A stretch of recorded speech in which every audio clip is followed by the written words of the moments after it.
Guys, it's Bournemouth 3, United 0 at Old Trafford. Honestly, it's a disgrace. It's a disgrace. And that win yesterday broke so many records. Bournemouth, they broke so many records with that win yesterday. But it's a disgraceful performance. And you guys know why sometimes I want to criticize Eric Ten Hag. Eric Ten Hag game management is very, very, very poor. It is bloody rubbish. His game management, his man management, it is bloody rubbish. Now, at the press conference, he said the blame should be on him. And yes, I agree with him. The blame should be on Ten Hag. And why do I say that blame needs to be on Ten Hag these days? How do you go from playing like that against Chelsea and come be a crap team like what we saw yesterday against a Bournemouth, a team that is 15 on the league of the Premiership? Now, no disrespect to Bournemouth because they've also been having good games lately. But the honest truth is this: Ten Hag game management is bloody shite. It's rubbish. You played against Chelsea, and this is something I keep saying. You can drop Højlund all you want, but you also need to understand something about Rasmus Højlund. There is no player out there in United that will give you, or should I say there's no striker in United that will give you the same performance a Rasmus Højlund will give you. Without the fact the guy does not score in the Premiership, his work rate alone, it is very, very important and very, very vital. And we saw this against Chelsea on Wednesday. We saw it on Wednesday. They were all over Chelsea. They were pressing Chelsea. And this is something you can never ever get with Antonio Martial. I am not saying Martial is not good, but the honest truth is this: his time in United is long gone. He should not be playing in the Premiership. He should be playing somewhere, probably in Saudi Arabia. That is how far and how long his career in United is over. Now, coming into this game, I've got so many things I highlighted and I want to deliberate on. And let me know what you guys think on the comment section now. Yeah, first of all, what I want to say is the same thing I've been saying ever since. We saw Amrabat got exposed. He got exposed. And people want to say he has a bad game. People want to say he fell off. But this is the same thing I've been saying all season. I saw people criticizing Casemiro, saying he's old, saying he has fallen off, saying he should go to Saudi Arabia. But he has not. Because now we have seen it with Mino against Newcastle, and we are seeing it against a Bournemouth side. They get exposed because those guys, they cannot do it alone. The work is too much. The work rate is too much. They can't do it all by themselves. Tell me in the Premiership right now, who still plays a one or the midfielder? Manchester City, a whole Manchester City plays two holding midfielders, Rodri, either John Stones or Akanji. They play two holding midfielders. Arsenal plays two holding midfielders, Declan Rice and Calvert, or previously Declan Rice Partey, Declan Rice Jorginho. They play two holding midfielders.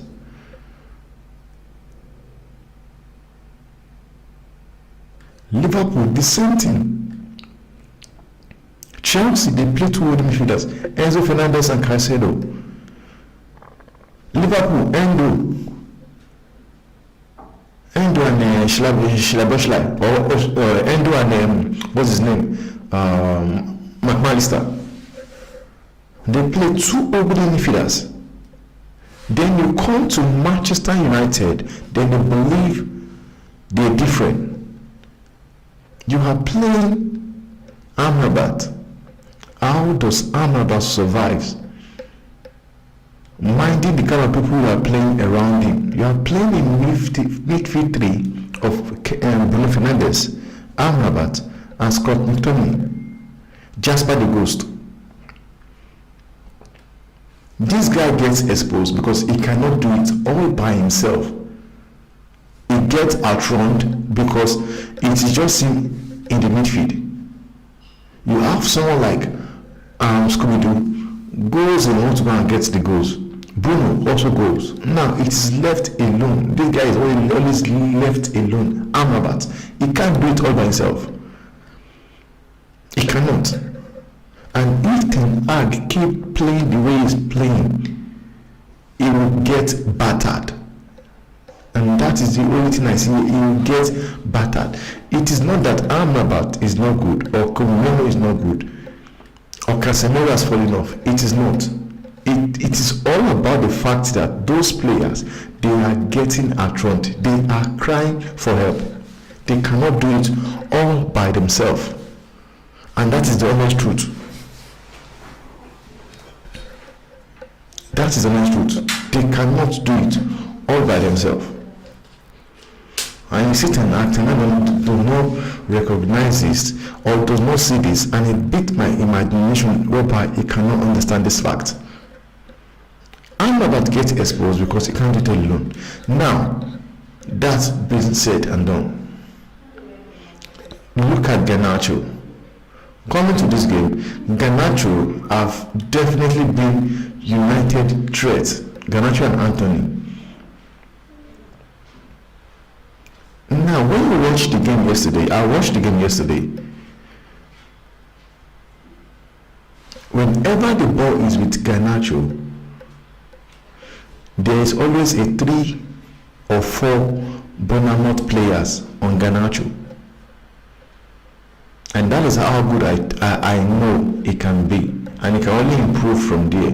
Garnacho yesterday, they singled him out. They made sure that they marked him out. 3 people at minimum were marking Garnacho in that Manchester United game. 3 players were marking him because they understand that the threats of United can only come from Garnacho. And that was why Anthony also had a good game. He had a good game. But I could see Garnacho was marked out. He played well. But imagine if Garnacho had that opportunity to play the way he did with Chelsea or Everton. He was going to do things. But because now the coach of Bournemouth understands that Garnacho is not just a kid, he's a kid that does things. He put in 3 players to mark him out. If you guys don't really see it, you can go check the game again. You will see what I'm talking about. 3 players were marking Garnacho at minimum. And Ten Hag did nothing about this. I know you guys will be asking, what can Ten Hag do? I will explain to you what Ten Hag can do that would have stopped this from happening if he had done the right sub. Now, what I am blaming Ten Hag for again is this. Ten Hag's substitution, it is crazy. I don't understand his substitution. Sometimes it's like different coaches, proper coaches, they mix up to try to change the game. But it's like Ten Hag does his own sub to pick up a fight with the players, or he does a sub in reaction to the players he's taking out that is pissed at them for not playing well, instead of bringing in players that can actually change the game, do something in the game. It does not do that. And you ask yourself, how does Ten Hag do this such of a thing? Now you have someone like Varane on the bench. You have Varane on the bench. I don't know whatever the fuck you guys are having, what fallout you guys have. It's been long overdue. You should be giving him game times now. You have Varane on the bench. You have Van der Beek on the bench. You have Emmanuel on the bench. You have who again? Now these are the subs he made. He took out Garnacho for Pelistri, Rashford for Anthony, and who again? What other player he took out? Now the sub Ten Hag should have made in that game these days. It was supposed to bring out Scott McTominay. I have been saying it. Scooby-Doo, that Scott McTominay has one sickness. And the sickness he has is this. What Scooby-Doo can offer you is this. He can get you the goals. But he cannot offer you anything else aside that goal. He cannot offer you anything else aside the goal. And this is one of the reasons why Ten Hag keeps playing Scooby-Doo and leaves him in matches, because he's hoping that he will definitely get him a goal at some point, which is nonsense. I was going to take out Scooby-Doo and bring in Menu, so that now United will be able to control that midfield. Because when you are playing with Kobe and Amrabat, it's an advantage now. You can stabilize the midfield and control the midfield. He didn't do that. He did not do that. And this makes you question, does Ten Hag read game whenever he is watching the game from the touchline? Does he read it and really watch it? Or he just watch it from a fan perspective? Because I do not understand. I is not able to say this. Now, he was supposed to bring in Rafael Varane to Pierre Maguire.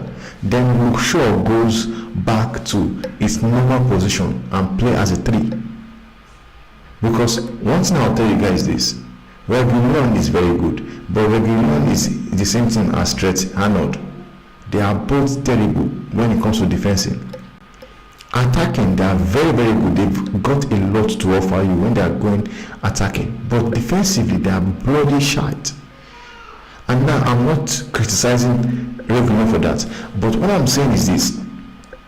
Ten Hag had an opportunity of trying to of stabilizing that midfield, stabilizing that game, and control that game. And still have an opportunity of winning that match.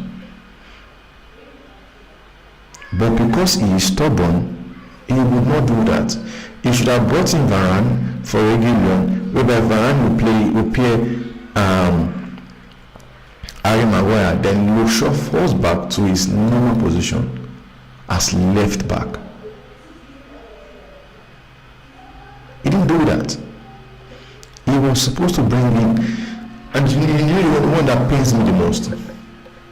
The one that pains me the most is the fact that Ten Hag knows very well that Bruno Fernandes is just one yellow card away from missing the match against Liverpool. Just a yellow card away. And yet, he still allowed Bruno Fernandes play that match and got a yellow card. The same exact thing that happened when Casemiro last season. He knew Casemiro was just a yellow card away from missing the match against Manchester City. And he still allowed him play. I a lot of people want to blame Bruno Fernandes about this, trying to say he wants to just miss the game. But there's nothing like that. When you have a game that is not going your way, and the way Bruno kind of a player, I knew Bruno would get a yellow card in that game. I knew he would get a yellow card in that game because he was going for the tackles, 50-50 tackles, challenging this and everything. And the referee was kind of like, the referee was shut as well, honestly speaking. So Ten Hag, you were there looking at your player, Bruno Fernandes, with the kind of way he plays his football. Instead of you taking him out, you've lost the game anyway. Even though you were losing 2-0, when you saw the way Bruno Fernandes were approaching that game, you should know that he is going to miss that game against Liverpool because he is just a yellow card away from missing that game. What did Ten Hag do? He allowed him to stay in the game and was making the wrong substitution. I can't believe it that Scott McTominay actually played 90 minutes in that game. I could not believe it. And it's a shame. It makes you question Ten Hag's tactics, Ten Hag's vision, Ten Hag's play style. Honestly, yes, the players in that club are not good enough. They're not. And that is something I keep saying. They are not good enough. They cannot do it consistently. And that was why I called out Mark Goldbridge that was saying Rashford will be very easy to sell. That is nonsense. Who wants to buy Rashford? Who wants to buy Marcus Rashford? A player that does not do it consistently. Who wants to sign such a player? You saw him come yesterday playing as if his life depends on it because now he's trying to win back his shirt. But the last 4-6 months, he never did it. Those players needs to go. Ten Hag also needs to stop this nonsense he is doing because it is not going to take him anywhere. Rather, it will get him sacked. Honestly, whatever Ten Hag is doing right now will get him sacked. He's busy falling out with the best players of the club. You are falling out with the best players of the club, which force you to use crap, or which force you to use players that have been sacked. There are players that have sacked 3, 4, 5 coaches. There are players here that have signed, they've sacked Jose Mourinho, they've sacked Van Gaal, they sacked Rafnik, they've sacked Ole Sojak. So what I was saying, and those players are still here playing for the club. And you have Ten Hag coming as well, still doing the same exact mistake those players were making. And it's not going to get him anywhere. It's going to get him sacked. Ten Hag needs to stop this nonsense. If I was Ten Hag, I would have taken out Bruno Fernandes and give Donny van der Beek a chance. Now I'm not giving Donny van der Beek a chance that I want him to still play for the club. And I'm giving him a chance because I want to take out Bruno Fernandes because I need him for the game in Anfield. How would you even explain it that Bournemouth came to Old Trafford 3-0? I think the last time Bournemouth won in Old Trafford was 1942 or 1948. That is how long. Like they've never won in Old Trafford. And the record was broken yesterday.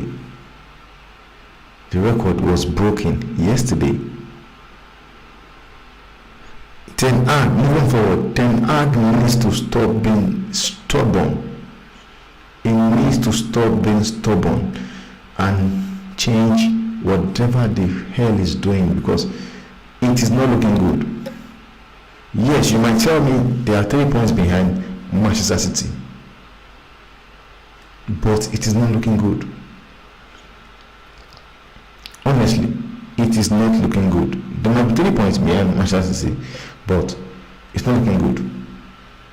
Because all the matches they have right now, Bayern Munich, Liverpool, West Ham, Aston Villa, Brighton, do you think they are going to beat those teams? It's not looking good. So he needs to change. Make sure he use 2 holding midfielders, either Casemiro Amrabat or Kobe Amrabat, whatever he wants to do it, and stop this thing of Scott McTominay. Because when you play a decent side, you get exposed. If you try using this team against Liverpool, it will be around 7-0. And he also needs to use his best players at their best position in every game. I can understand the fact that Lushon plays centre back. You can do that when there's a reason for it, if there's injury. Not that you have a Rafa Varane on the bench, then you rather play Reguilon and play Lushon as centre back, trying to prove your point. It will get the I'm sorry. You're fine. Get on the comment section and let me know what you guys think from Internet Banks about